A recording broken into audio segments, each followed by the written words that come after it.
ఉప్పు ಇಲ್ಲ அந்த காலத்தில் உப்பு இல்லையா உப்பு இருந்தது நல்லமா இப்ப உப்பு இல்ல ஒண்ணும் இல்ல දැන් මොනවත් නැහැ ඒක නිසා ලුණු දෙන්න බැරි නම් බෑ කියන එක පිළිගන්න මේ ඉතිහාසයේ ඉඳන් සුද්දා ගහන වෙලාවේ උඩරට ඌව වෙල්ලස්ස අල්ලන වෙලාවේ දකුණේ මිනිස්සු ගියේ උඩට ලුණු අරගෙන ගියේ දකුණේ මිනිස්සු තමයි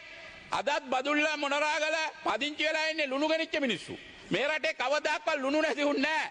දකුණේ මිනිස්සු වැලිමඩ නුවරඑළිය හපුතලේ නගරවල ජීවත් වෙන දකුණේ මිනිස්සු උඩරට ඇල්ලුවේ ලුණු ගෙනියලා ලුණු කරත් වලින් ලුණු අරන් ගිහලා තමයි උඩරට පදිංචි උනේ ඉතිහාසයේ සුද්දාගේ කාලේ ඉඳන් මේ රටේ ඉංග්‍රීසින් උඩරට අල්ලපු කාලේ ඉඳන් ලුණු නැති වුණා නමුත් මේ ආණ්ඩුව ඇවිල්ලා ලුණු නැති වෙලා තියෙන ඒක ඕගොල්ලෝගේ දුර්වලකම ඒක පිළිගන්න අපේ දුර්වලකම් හින්දා තමයි 2022 අරගලයක් ආවේ පොහොර ප්‍රශ්නේ හින්දා තමයි මිනිස්සු එළියට බැස්සේ ඒ කාලේ පොළොන්නරුවේ ඔයා කොහමද රඟපෑවේ ඔයාට ඔය මනාප ලක්ෂ ගණන් ආවේ නිකන් නෙවෙයි අපේ අරගලේ හින්දා නැත්තම් ඔයාට කොහෙන්ද ලක්ෂ ගණන් එන්නේ ඔයා පළාත් සභාවටත් එන්න බැරුව හිටපු කෙනෙක් සරත් අපි නොදන්නවද සරත් ඒ නිසා අපි කියන්නේ මෙහෙමයි වැරද්දක් තිබ්බනම් ඔබතුමා ගැන මම දන්නවා මම ගරු කරනවා ඔබතුමා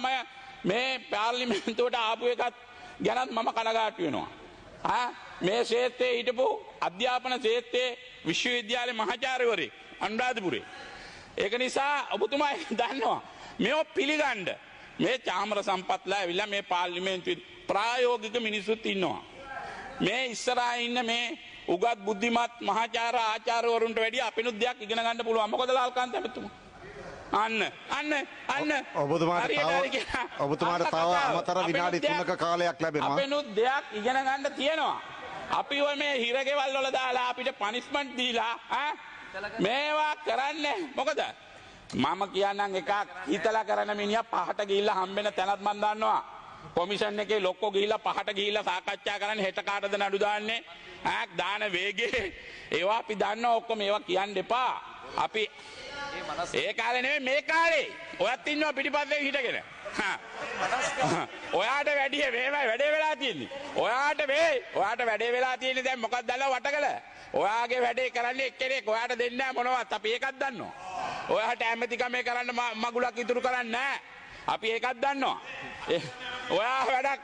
ඔබතුමාට ඕන මේ අධිකරණ ඇමති පුටුව තමයි අතන නියෝජ්‍ය ඉඳලා වැඩක් නැහැ අපිත් හිටියා සමහර ඇමතිවරු ගාව නියෝජ්‍ය අපිට හම්බෙන මගුලක් නැහැ අපි රාජ්‍ය නියෝජ්‍ය හිටියාම අපි දන්නවා අපිත් සමහර ඇමතිවරු ගාව හිටියා හැබැයි හොඳ වෙලාවට මම හිටියේ රමේෂ් පතිරණ ගාව නියම මිනිහා ඕන දෙයක් කරගනින් කියලා අපිට දෙන ඇමති කෙනෙක් ගාව මම හිටියේ ඒ නිසා සමහර ඇමතිලා ගැන කියන්න දෙන්න එපා අපිට අපි දන්න ඕන්න ගායන්ත කරුණාතිලක ඇමති හිටියා රාජ්‍ය ඇමති නියෝජ්‍ය ඇමතිට නියමයි ඇයි මිනිස්සු හොඳයිනේ සමහර ඇමතිලා නූල් පොටක දෙයක් නෑ රාජ්‍යට නියෝජ්‍යට ඔයාට ඔය මං කියනවා ඔයා හදවත දන්නවා චාමර සම්පත් ඇත්ත කිව්වේ කියලා ඔයා පස්සේ කියයි ඒක වෙනම කතාවක්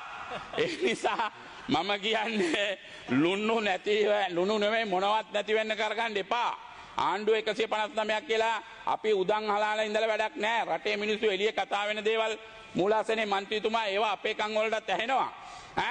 ඒ නිසා අපි දන්නවා මොකද්ද වෙන්නේ කියලා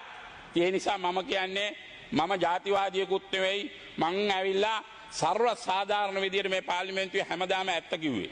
ඇත්ත කියලා කතා කරේ ඒ කතා කරපු ඒ වගේ සමහර ඒ වගේ අඩුපාඩු තියෙන්න ඇති හැබැයි ඒක ආණ්ඩුව ඉලක්ක කරගෙන අපිට පුළුවන් ද ගිහිල්ලා අපි මෙතන කතා කරා කියලා මේ 159 මාරු කරන්න බෑ ආණ්ඩුවට අපි වැරද්දක් තියෙනවා නම් ආණ්ඩුවට අඩුපාඩුවක් තියෙනවා නම් අපි පෙන්නලා දෙනකොට ඒක එළියට යනවා මාධ්‍යයට යනවා ආණ්ඩුවට යනවා ආණ්ඩුව දැනගන්න ඕනේ ඒක හදාගෙන ඉස්සරහට යන්න එහෙමනේ ගෝඨාභය රාජපක්ෂ මහත්තයාගේ ආණ්ඩුවේ මම තමයි පළවෙනියට පොහොර ප්‍රශ්නෙට විරුද්ධ වෙච්ච මිනිහා මොකද උනේ අන්තිමේදී ආණ්ඩුවක් නැති වුණා මොකද උනේ ඒවට විරුද්ධ වෙච්ච වෙලාව අපි කතා කරපු මිනිස්සු ඒක නිසා මම මේ වෙලාවේදී කියන්න ඕන මූලාසනේ മന്ത്രിතුමනි අපි ඕගොල්ලන්ට කියන්නේ ලුණු හරි හාල් හරි මොනවා හරි තියෙන දේ හරියට ජනතාවට දෙන්න ජනතාව බලාපොරොත්තු වෙච්ච දේ ඕගොල්ලොන්ගේ ආණ්ඩුව කෙරෙහි ලොකු විශ්වාසයක් තිබ්බා. ඔබතුමාගේ කාලය අවසන්. ඒ නිසා අවුරුදු 70ක් අනිත් ආණ්ඩු කරපු දේවල් ඕගොල්ලොන්ගෙන් නොකරෙයි කියලා මිනිස්සු තුළ ලොකු විශ්වාසයක් තිබ්බා. විනාඩි දෙකක් මට තව දෙනවා මේ ගායන්ත කරුණාතිලක මහත්මයා. නෑ ඒ අමතර විනාඩි 3ක් දීලා ආයෙනම් කමන්නේ. මේක ප්‍රශ්න කරගන්න එපා. මම කවදාකවත් ඔබතුමා අපහසුතාවයට පත් කරා ගන්න කැමති නැහැ. මොකද ඔබතුමාගේ යාළුවෙක් මගේත් යාළුවෙක් මම එදා කිව්වා. ඔබතුමා හොඳ ගායකයෙක්, හොඳ අධ්‍යාපනවේදියෙක්, හොඳ කලාවේදියෙක්. ඒක නිසා ඔබතුමාටත් මම ඉස්තෝවා. හැබැයි මේවා කිව්වා කියලා මේ චාමර සම්පත්ව මේ ආයේ හිරේ දාන එක නෙවෙයි තියෙන්නේ. මේවා අහගෙන වැඩක් කරගන්න කියන ඉල්ලීම කරමින් මන් නියනවා.